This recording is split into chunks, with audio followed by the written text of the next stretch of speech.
जय हिंद प्यारे भाई और बहनों, तो फिर से स्वागत है एक नई धकड़ी वीडियो में। तो आज के इस वीडियो में हम समझेंगे कि डबल डिस्प्लेसमेंट रिएक्शन क्या होता है, यानी कि द्विविस्थापन अभिक्रिया क्या होता है। आज के इस वीडियो में देखेंगे कि द्विविस्थापन अभिक्रिया कैसे काम करती है, कि कैसे हम पहचानेंगे कि द्विविस्थापन अभिक्रिया। तो चलिए हम वीडियो को शुरू करते हैं। वीडियो तक अंत तक देखिए, आपको बेसिक से बताएंगे, पूरा समझ में आएगा। यहाँ पर देखिए, द्वि द्वि द्वि मतलब दो होता है। द्वि मतलब दो होता है। विस्थापन मतलब पुनः स्थापित करना, यानी किसी को हटाकर पुनः फिर से स्थापित करना विस्थापन कहलाता है। अभिक्रिया मतलब समझिए। यहाँ पर देखिए, द्विविस्थापन में क्या आता है, अपने आयनों का अदला बदली करती है। यानी कि अब जब मूलक यानी आयनों, मूलक यानी आयन को अदला बदली करेंगे तो उसी को हम विस्थापन द्विविस्थापन अभिक्रिया, ये सिंपल सा परिभाषा हो गया। अब परिभाषा से नहीं, एग्जाम्पल से समझिए। मान लीजिए कि ए कोई पदार्थ है, बी कोई दूसरा पदार्थ है, मानिए सी डी। अब समझिए, देखिए एक सिंपल सा बात आपको बताते हैं। किसी का अगर किसी से पति से पूछे कि उसकी पत्नी जो पसंद है, तो बोलेगा नहीं, क्योंकि उसके दूसरे की पत्नी ज्यादा पसंद होती है। उसी वही द्विविस्थापन अभिक्रिया में वही काम करता है। ये मान लीजिए हस्बैंड हो गया एच, और ये वाइफ हो गया डब्ल्यू। ये हो गया एच एच, ये हो गया डब्ल्यू वाइफ। यहाँ पर क्या करेंगी, अपने आयनों का अदला बदली कर देगी। सिंपल सा बात, अपने पति की चाहे पत्नी के अदला बदली कर दिया तो उसी को हम द्विविस्थापन अभिक्रिया कहते हैं। सिंपल बात से यहाँ पर चला जाएगा, ए के साथ क्या चला जाएगा, सी। सी चाहे डी चला जाएगा, डी चला गया, प्लस बी के साथ सी चला जाएगा, बी के साथ सी चला जाएगा। यही होता है विस्थापन, द्विविस्थापन अभिक्रिया। और विस्थापन अभिक्रिया में क्या होता था, एक को हटाकर दूसरे उसके हटाकर खुद उसका ग्रहण स्थान कर लेता था, तो विस्थापन होता। पर यहाँ नहीं, यहाँ अदला बदली कर लेता, यानी इसका जो आयन रहता है उसके साथ चला जाता है, उसका आयन रहता है जो इसके साथ चला जाता है। इसी को हम द्विविस्थापन अभिक्रिया कहते हैं। पर यह तो हुआ आम भाषा में। पर केमिस्ट्री की भाषा में एक समीकरण लेकर आपको हम समझाते हैं कि द्विविस्थापन अभिक्रिया क्या होता है। यहाँ पर AgNO3 एक यौगिक है, यानी कि silver nitrate plus NaCl। NaCl माने साधारण नमक होता है। यहाँ पर देखिए, इस पे प्लस चार्ज होता है, इस पे माइनस चार्ज होता है, इससे प्लस चार्ज होता है, इससे माइनस चार्ज होता है। ये प्लस आयन और ऋण आयन क्या है, तो देखिए जो तत्व जितने पदार्थ का, यानी कि जो तत्व जितने एलिमेंट जिसको कहते हैं, वो जितने आयन का आदान प्रदान करता है, यानी आदान प्रदान करता है, यदि जो प्रदान करेगा यानी जो देगा, वो प्लस चार्ज में रहेगा। जो ग्रहण करेगा वो रहेगा निगेटिव चार्ज में, यानी कि उसे कहेंगे ऋणात्मक आयन। तो यहाँ पर देखिए, जब भी अगर कोई तत्व बनता है तो धन आयन और ऋण आयन दोनों आना, प्लस चार्ज होना चाहिए और माइनस चार्ज दोनों होना चाहिए। यहाँ पर क्या करेगा, यहाँ तत्व अपना आयनों का अदला बदली करेगा, यानी जो AgNO3 है वो Na के साथ चला जाएगा, और जो Cl है जो इसके साथ चला जाएगा। यही होता है द्विविस्थापन अभिक्रिया। AgCl बन जाएगा, यहाँ पर AgCl प्लस NaNO3 बना देगा, NaNO3 बनाता है। इसी को हम कहते हैं द्विविस्थापन अभिक्रिया। सिंपल सा भाषा है।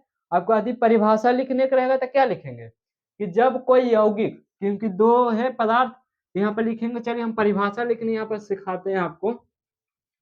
यहाँ पर बस एग्जाम्पल याद रखिए, उससे आपको परिभाषा खुद ब खुद बना लेंगे। बस एग्जाम्पल याद रखना है। यहाँ पर होगा कि जब कोई यौगिक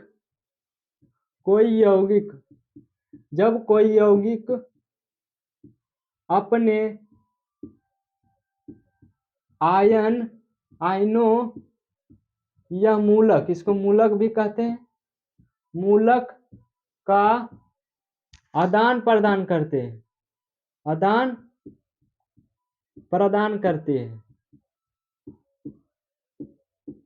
करती है, तो वह अभिक्रिया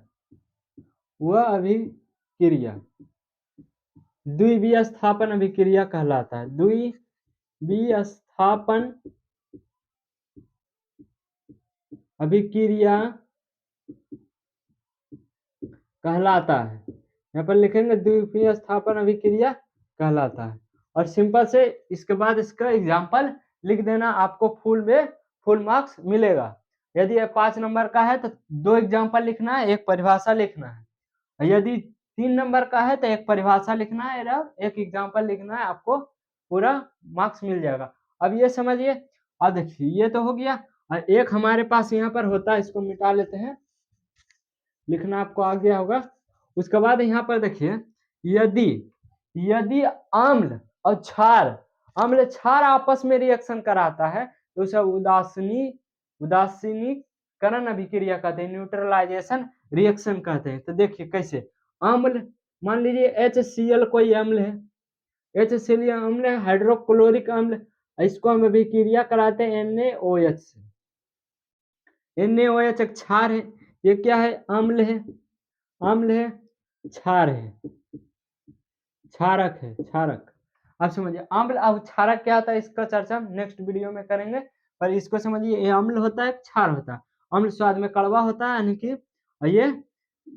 ये अम्ल जो स्वाद में खट्टा होता है, ये कड़वा होता है। सिंपल बात, इतना याद रखें। यदि हम इसको रिएक्शन कराते हैं इसके साथ, यदि लवण बनता है, यदि हम अम्ल और क्षार का अभिक्रिया कराते हैं तो लवण बनता है, लवण। यहाँ पर लवण बनेगा, NaCl बनेगा, यानी कि जो Cl है वो Na के साथ चला जाएगा, और H है जो OH के साथ चला जाएगा। क्या चला जाएगा, OH के साथ चला जाएगा। तो NaCl बनेगा प्लस H2 बनेगा, क्योंकि 1H H2H। इसको हम लवण कहेंगे, इसको हम जल कहेंगे। अब कुछ सिंपल सी बात है। अब इसको हम अगर इस प्रकार से, यदि अम्ल और क्षार यदि रिएक्शन होता है तो उसे हम न्यूट्रलाइजेशन रिएक्शन कहते हैं, ना कि द्वितीय स्थापन अभिक्रिया वहां पर आप नहीं कीजिएगा। कैसे हम पता करेंगे, जहां लवण और जल